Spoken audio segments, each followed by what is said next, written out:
अस्सलाम वालेकुम दोस्तों हमारे प्रोग्राम में भी एक मेहमान ने और उससे पहले हमने एक दूसरे प्रोग्रामों में 2-3 लोगों को ये कहते सुना कि वो नवाज शरीफ साहब की जगह पे कसम दे सकते हैं कि वो करप्ट नहीं है। उन्होंने कभी करप्शन नहीं की। कसम देने का मतलब है वो कुरान पर हाथ रख कर कह सकते हैं कि नवाज शरीफ करप्ट नहीं है। ये बहुत बड़ी बात है किसी के बिहाव पर कह देना। कहते ना पंजाबी च अपनी धी भैन दी कसम नहीं देंदा हैगा कि पता किसी काम कीता होवे आप कसम दे दें। लेकिन नवाज शरीफ की लोग कस्में देने को तैयार हैं, कुरान पे हाथ रखने को तैयार हैं। अब मुझे ये बात कहने की इसलिए जरूरत पड़ी कि आजकल पाकिस्तान में ये जो गैर मुल्की दौरों के दौरान वजीर आजम को तोहफे मिलते हैं, उन पर बात बहुत चल रही है। इमरान खान साहब ने कहा जी कि ये बताने से जग हसाई होती है, किसने छोटा तोहफा दिया, किसने बड़ा तोहफा दिया, तो हम अपने बरादर ममालिक का मजाक नहीं उड़ाने चाहते जिन्होंने हमें कुछ कम तोहफे दिए। बड़ी अच्छी बात है। लेकिन जब आटा लेके आते हैं, सॉरी आटा नहीं, चावल लेके आते हैं सऊदी अरब, उसका तो बड़ा ढिंडोरा पीटते हैं। क्या वो बरादर मुल्क की बेइज्जती नहीं है कि वो आपको 2-4 टन चावल दे रहा है और आप जमाने भर में ढिंडोरा पीट रहे हैं? बात ये नहीं है। बात है बेईमानी की, और बात है करप्ट होने की, और बात है आंखों में हमेशा के लिए एक भूख की, जो कि इमरान खान साहब की है। इमरान खान साहब से पहले के जो हुक्मरान है, उन्होंने क्या किया हुआ है? परवेज मुशर्रफ एक तगड़ा हुक्मरान इस मुल्क में गुजरा है, उनके बारे में और नवाज शरीफ साहब के बारे में नवाज शरीफ के एक बहुत ही मुखालिफ राय रखने वाले रऊफ क्लासरा साहब क्या फरमाते हैं, वो क्या कहते हैं परवेज मुशर्रफ साहब के बारे में और नवाज शरीफ साहब के बारे में, वो सुनने के बाद फिर वापस हम इमरान खान साहब पर आएंगे। ₹1 बिलियन का कैश, मतलब $10 मिलियन उसने आके सऊदीज ने उन्होंने दिए थे। किंग अब्दुल्ला थे। ₹1 बिलियन उनको दिया गया था कैश का, जिससे बाद में वो कहते हैं मैंने लंदन के फ्लैट्स खरीदे थे। अब जिन हुक्मरानों को वहां पे 1-1 करोड़ रुपए के कैश दिए जाते हैं, इसके बाद 2-4 लोग हैं उनको भी दिए गए कैश, आगे कैश वगैरह दिए गए।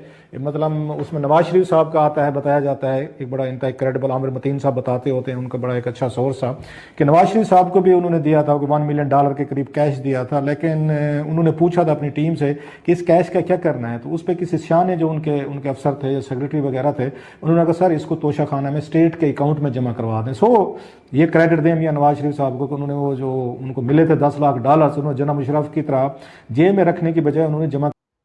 जी, देखा जी आपने कि परवेज मुशर्रफ को जो बिलियंस डॉलर मिले, 1 अरब से नजदीक जो मिला, वो पाकिस्तानी हुकूमत के वहां पे खजाने में जमा होना चाहिए था, जो कि परवेज मुशर्रफ ने कैश, पहली बात तो कैश देने वाले अगले को करप्ट करते हैं। कैश दे दिया, जो जो मर्जी कर लो। अब इतने ईमानदार परवेज मुशर्रफ साहब के ला के वो पाकिस्तानी खजाने में जमा करा दे? नहीं, उन्होंने खुद बताया कि सऊदियों ने उनको जो पैसे दिए थे, उन पैसों से उन्होंने लंदन में फ्लैट खरीदा था और दुबई में जो जायदादें हैं उनकी वो खरीदी थी। अब रऊफ क्लासरा साहब जो सख्त तनकीद करते हैं शरीफ बरादरान पर, जिनको लगता यह है कि इस मुल्क को तबाह करने वाले शरीफ बरादरान है, वो फरमाते ये हैं कि नवाज शरीफ साहब को भी इतनी ही मालियत का कैश तोहफा मिला। तो उन्होंने क्या किया? उन्होंने अपनी जो लोग थे उनके साथ उन्होंने पूछा क्या करना, उन्होंने कहा जी ये जमा करवाया जाता है, तो ठीक है जमा करवा दें। अब उसी मालियत का जिसका परवेज मुशर्रफ साहब हाथ में जेब डालकर साथ ले गए, नवाज शरीफ ने जमा करवा दिया। अब भी आप कहेंगे कि लूट के कौन खा गया? नवाज शरीफ। सुन लिए, ये आपने सुना क्लासरा साहब की जुबानी। इसके अलावा भी उनपे इस किस्म का कोई वो नहीं है, बल्कि करप्शन का उनपे केस बनाया हुआ है कि तोशा खाना से नवाज शरीफ साहब ने, नैब का केस है चल रहा है, वो भी उसकी भी हैसियत आज आपके सामने आ गई कि नवाज शरीफ साहब ने क्या खाया होगा जी। उसके अलावा शौकत अजीज जो थे वजीर आजम, उन्होंने कोई चार्ल्स शहजादा चार्ल्स से कुछ तोहफे मिले, कतर से कुछ ऐसी कुछ चीजें मिले, वो 2-2 3-3 हजार रुपए में जमा करवा के वो ले लिए। लेकिन एक उसकी एक मालियत होती है, वो मालियत है मौजूदा कीमत पेड़ करके आप ले लें। आपको पसंद है, घड़ी है क्या, वो 3,50,000 की मिली है, उसकी कीमत है 3,50,000, वक्त की रायत है, साथ में कुछ होगा तो देके ले लें। लेकिन क्योंकि वो 2,000 रुपए में एक नाम एंट्री डालनी होती है कि फलां ने पैसे दे के ये चीज ले। लेकिन इमरान खान साहब के बारे में कहा जा रहा है कि उनकी जो अहलियां हैं उनको कुछ वहां से ऐसी चीजें पसंद आई हैं जो सऊदी अरब से मिली हैं। जाहिर है सोना होगा, जो कि सोशल मीडिया पे है। अब हमारे पास इसकी कंफर्मेशन नहीं है, खबर नहीं है, लेकिन वो उन्होंने ले ली है। अब ले लिए हैं तो अब जाहिर है वो उसकी एंट्री कोई नहीं होती। इमरान खान साहब ने कि हम बताएंगे इसलिए नहीं कि हमारे दोस्त मुल्कों के, क्योंकि दुनिया में तो पूरी दुनिया में यही कानून है, पूरी दुनिया में आके जमा कराया जाता है तो पता लगता है कि आप पाकिस्तान गए हैं, वहां से आपको घोड़े मिले हैं, शेर मिले हैं, चीते मिले हैं।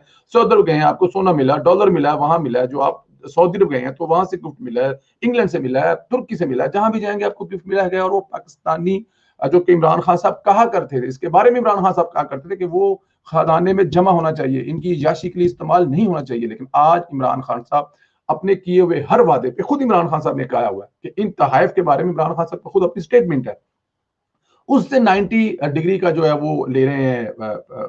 इस टाइम उन्होंने यू टर्न लिया है जैसा कि वो लेते हैं और कह रहे हैं कि इसकी जरूरत नहीं है। हम ये नहीं बताएंगे, तफसीलात नहीं बताएंगे। अंदाजा करें कि अगर इमरान खान साहब यहाँ पे झुर्लू फेर रहे हैं तो पिछले 3 साढ़े 3 साल में इस कौम के साथ कितना बड़ा झुर्लू फेला है। इमरान खान साहब, ये भूल जाएं आप कि आपका हिसाब किताब नहीं होगा। मान लेते हैं हम आपको यहाँ पे कोई हाथ नहीं लगाने देगा क्योंकि आपके पीछे वाले बहुत तगड़े हैं, हम ये भी मान लेते हैं इमरान खान साहब, जब आप हुकूमत से हटा दिए जाएंगे तो हो सकता है वो तब भी आपको शेल्टर दें, हाथ ना लगाने दें, क्योंकि आप बहुत बड़ बोले हैं, आपके मुंह में जो आया वो बोलेंगे। तो उनकी कोशिश होगी कि आप वो सब ना बोलें जो पिछले 2.5-3 साल में हुआ है, इसलिए वो आपको शेल्टर दें। लेकिन लेकिन परवेज मुशर्रफ की तरह आपने भी इस दुनिया से जाना है, जो अपनी आखिरी सांसें ले रहा है, जो कहता है कि मुझसे ताकतवर कोई नहीं था। आप वहां पर कैसे बचेंगे? इस मुल्क के अवाम की बद्दुआएं जो आपको इस वक्त इमरान खान साहब लग रही हैं, वो कैसे आप महफूज रहेंगे? खुदा की जात आपको कैसे माफ करेगी? हिसाब आप इस दुनिया में दें या ना दें, आप तफसील बताएं या ना बताएं, अगले जहान आपने तफसील देनी है और उसमें इमरान खान साहब आपकी बचत नहीं होगी। इस मुल्क की आवाम की बददुआओं के साथ साथ ये तोशा खाना पे जो हाथ फेरा जा रहा है ना, ये भी हिसाब देना पड़ेगा। अपना ख्याल रखें। आज नवाज शरीफ याद आ रहा है ना कि नवाज शरीफ वो पैसे भी आके जमा करवाता था, वो तवाइफ भी आके जमा करवाता था। यही फर्क है नवाज शरीफ में, इसीलिए मोहब्बत करते हैं लोग नवाज शरीफ से कि वो इस मुल्क का खैर ख्वाह है, इस मुल्क के लिए सोचता है, अपनी जेब के लिए नहीं सोचता। अपना ख्याल रखें दोस्तों, इंशाल्लाह आप लोगों से मुलाकात होगी।